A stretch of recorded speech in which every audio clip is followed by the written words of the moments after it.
Hello दोस्तों, electrical बीच में फिर से आपका स्वागत है। आज आपके सामने एक सिडनी कंपनी का टेबल फैन दिख रही है। इसका रेगुलेटर के बारे में बताऊंगा दोस्तों कि ये इसकी रेगुलेटर है जो स्लो मीडियम फास्ट करने का काम करती है। ये सबसे स्लो और बीच वाले में मीडियम है और ये सबसे फास्ट है और ये जो ऑफ लिखा है इस पर ऑफ हो जाती है। तो दोस्तों आज मैं इस विषय में बात करूंगा कि ये कैसे काम करती है, इसमें कौन से उपकरण लगे होते हैं कि इसको स्लो फास्ट कर देती है, क्योंकि और सब पंखों की अपेक्षा ये बिल्कुल अलग होता है और इसमें कैपेसिटर भी नहीं लगते हैं दोस्तों। तो इसके बारे में मैं बताऊंगा कि बिना कैपेसिटर के कैसे वर्क करती है। तो आइए दोस्तों वीडियो को पूरा देखिए, फिर समझ में आएगा। तो सबसे पहले मैं इसको चला कर दिखा रहा हूँ आपसे। ये बिल्कुल सही काम कर रही है। मैंने स्विच को ऑन कर दिया है, ये ऑफ पोजिशन में है। इसको जैसे ही फुल पे किया जाएगा, ये सबसे तेज़ है, ये तेज़ चलने लगी। देखिए बहुत ही बढ़िया चल रहा है। और इसको बीच वाले पे किया जाएगा तो थोड़ा मीडियम हो जाएगा और सबसे नीचे कर दिया जाएगा यानी इस पर, तो ये स्लो हो जाएगा। तो दोस्तों ये बिल्कुल स्लो होने लगे और ये बिल्कुल फास्ट। तो आइए अब इसको जानते हैं कि ये कैसे स्लो फास्ट और मीडियम हो रहा है। तो दोस्तों इसके लिए बहुत सारे लोगों ने कमेंट भी किया था कि इसका रेगुलेटर का कनेक्शन कैसे किया जाए, ये कैसे स्लो फास्ट होता है। कोई बता रहे थे कि इसके अंदर की वायर टूट गई है तो इसको कैसे जोड़ें। इस बात को मद्देनजर रखते हुए मैं इस वीडियो को लेकर आया हूं दोस्तों। तो वीडियो पसंद आए तो एक बार लाइक ज़रूर कीजिएगा दोस्तों, क्योंकि आपके लाइक से हमें मनोबल मिलता है और आप तक ये वीडियो पहुंचाने में हमें काफ़ी मेहनत का सामना करना पड़ता है दोस्तों। तो सर्विस के बदले में ज़रूर लाइक कर दीजिएगा दोस्तों, ताकि मैं आगे भी आपके पास ऐसे वीडियो लगातार भेजता रहूं। तो आइए दोस्तों सबसे पहले इसके निचली भाग यानी पेंदी को खोलते हैं, देखते हैं फिर इसमें क्या है। सबसे पहले इसको सप्लाई से हम बाहर निकालेंगे। इसमें 3 स्क्रू लगे रहते हैं दोस्तों।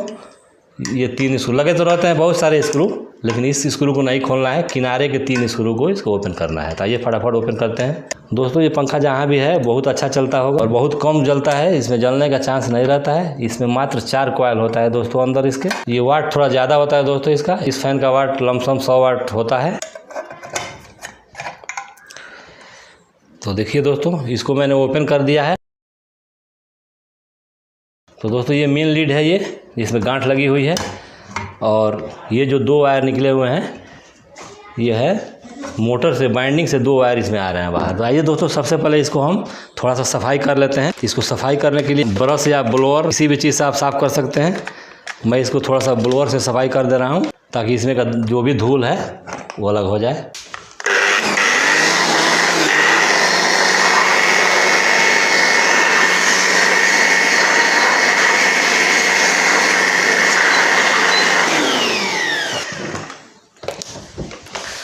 तो दोस्तों ब्लोअर से सफाई हो गया। अगर आपके पास ब्लोअर ना हो तो ऐसे ब्रश से भी ऐसे सफाई कर सकते हैं अंदर से इसको। ये जो 2 वायर निकली हुई है वो मोटर से निकलती है। इसमें रनिंग स्टार्टिंग बाइंडिंग नहीं होता है, केवल रनिंग बाइंडिंग ही होता है और उसी रनिंग बाइंडिंग से 2 वायर निकलते हैं जो सीधे पैनल में आते हैं यहाँ पे कनेक्शन के थ्रू। और इसमें ये जो ट्रांसफार्मर आप देख रहे हैं दोस्तों, ये ट्रांसफार्मर रेगुलेट का काम करता है, रेजिस्टेंस का काम करता है। ये साधारण सी ट्रांसफार्मर है एक, इसमें प्राइमरी सेकेंडरी नहीं होता है, बिल्कुल साधारण सी। आइए इसका पहले मैं आपको डायग्राम बनाकर दिखाता हूँ कि इसकी बाइंडिंग कैसे हुई रहती है। तो दोस्तों ये आप देख रहे हैं इस ट्रांसफार्मर से 3 वायर निकली हुई है। इसको अलग अलग करके मैं दिखा रहा हूँ आपसे, अब साफ दिखाई दे रहा होगा। ये दोस्तों इस ट्रांसफार्मर से 3 वायर निकली हुई है और यही ये तीनों वायर है। एक ये है और एक ये है और एक ये है दोस्तों। ये 100 टर्न पे निकले रहती है ये 100 टर्न कॉपर बाइंडिंग से। इसमें 32 नंबर के वायर से 100 टर्न एक लीड के पास, जहाँ यहाँ से शुरू किया जाता है, यहाँ से मान लीजिए शुरू करते हैं हम। इसमें 100 टर्न बाद से दूसरा लीड निकल गया, ये दूसरा लीड है जो बीच वाले कनेक्टर में जोड़ी गई है। और फिर यहाँ से 100 टर्न के बाद से ये लीड निकल जाती है, ये तीसरी लीड है जो सबसे लास्ट वाले में जुड़ी हुई है। यही बाइंडिंग है इसका दोस्तों। 100 टर्न का बाइंडिंग होता है इसमें, बहुत छोटी सी बाइंडिंग होता है। अब इसमें होता क्या है कि ये जैसे मान लीजिए ये आपका ये मोटर है, मोटर से 2 वायर निकलती है, जैसे ये निकली हुई है। तो सबसे पहले 2 वायर मोटर से जब निकलती है तो इसमें एक लाइन वाला होता है दोस्तों और एक न्यूट्रल होता है। ये न्यूट्रल है और ये लाइन है। तो न्यूट्रल तो डायरेक्ट इसमें चला आता है, जैसे आपको दिखा रहा हूँ यहाँ पे मैं। ये देखिए दोस्तों, ये जो काला कलर का जो वायर आया हुआ है, जो मेन लीड है, ये लीड, ये काला कलर का वायर डायरेक्ट मोटर के वायर में जा रहा है, ये न्यूट्रल में। ये डायरेक्ट सीधे चला जा रहा है बाइंडिंग में, इससे कोई मतलब नहीं है। जैसे कि ये न्यूट्रल वायर डायरेक्ट मोटर में चला आ जा रहा है, यहाँ से डायरेक्ट। अब रहा लाइन वाले वायर, लाल वाले वायर है ये सप्लाई का वायर है, ये जाएगी इस टर्मिनल में। जो ये टर्मिनल आप देख रहे हैं इसमें जाती है। तो यहाँ पे मैं इसको बना दे रहा हूँ, इस टाइप का टर्मिनल एक जो ऐसे है, इसमें आती है, इस टर्मिनल में आकर टाइट हो जाती है दोस्तों। ये टर्मिनल अभी बीच वाले से शॉर्ट कर रही है, इसका काम है इस टर्मिनल को यहाँ भी शॉर्ट कर देना, इसका काम है इसको यहाँ भी शॉर्ट कर देना, और इसका काम है इसको बीच में भी शॉर्ट करना। जहाँ इसको घुमाया जाएगा, इसको नीचे घुमाया जाएगा तो नीचे बीच में आएगा, और दाएं घुमाया जाएगा दाएं आएगा, और बाएं घुमाया जाएगा तो बाएं आएगा। और यहाँ पे दोस्तों, यहाँ पे जो आपको दिखाई दे रहा है, यहाँ पे कुछ नहीं है, कोई नट नहीं है यहाँ पे, ये इस 3 नट के अलावा यहाँ पे कोई नट नहीं है। तो यहाँ पे करने से ये 0 हो जाएगा, यानी पंखा बंद हो जाती है। तो देखिए, आइए बताते हैं कि कैसे ये काम करता है। ये जो कनेक्शन है मोटर से दूसरी वाली कनेक्शन जो निकली हुई है, ये कनेक्शन ये सीधे आ रहा है यहाँ पे। ये लाल कलर का वायर दिख रहा है, ये मोटर की कनेक्शन है, ये सीधे इस टर्मिनल में, पहला टर्मिनल में आ रहा है। यानी पहला टर्मिनल इसका, ये इसको मान के चलते हैं, इसको भी हम पहला मान सकते हैं और इसको भी पहला मान सकते हैं। तो फिलहाल में मैं आपको समझाने के अनुसार इसको पहला मान रहा हूँ। इस मोटर का एक वायर इस टर्मिनल में आ गया है, और मान के चलिए कि ये आपका स्विच 0 पे है। अभी 0 यानी यहाँ ये स्विच आपका 0 पे है।